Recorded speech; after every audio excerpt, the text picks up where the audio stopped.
冇乜關係啊。咁呢個汕尾咧，佢係屬於廣東嘅中東部，即係我哋依家往呢個方向咧係往東往東中東部。以前咧叫咩咧？叫做海陸豐亦都有句話叫做以前當地嘅話叫做咩咧？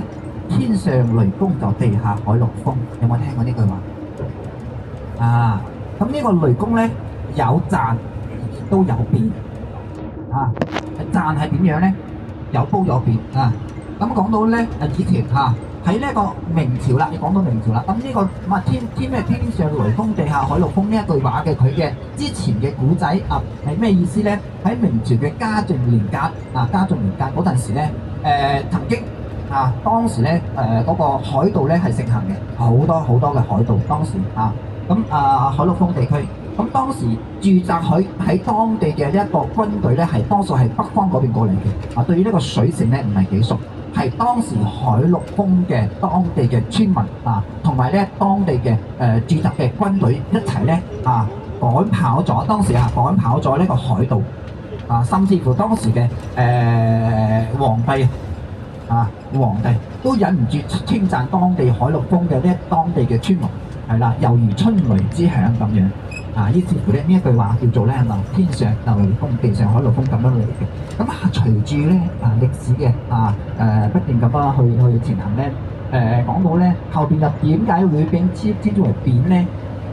話咧當時嘅當地嘅民風係比較彪悍當地嘅村民嘅民風比較彪悍，甚至喺13年之前國內咧曾經拍過一部劇國產劇嚟嘅，叫做《破冰行動》。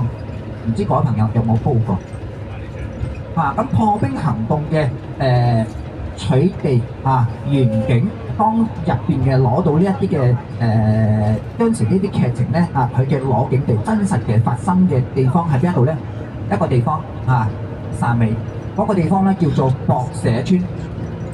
博社村咧成條村咧差唔多15000人，都係姓蔡嘅。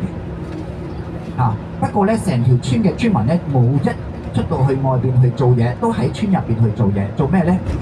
製毒。當地嘅村民咧，個個都係住到別墅房，個個都係開埋豪車，係啦。淨係咧，因為咧喺13年當時咧喺國內呢一邊係差唔多咧出動咗3000人3000嘅警力為期咧差唔多6個月。先將成個村呢一啲咧就清晒出嚟。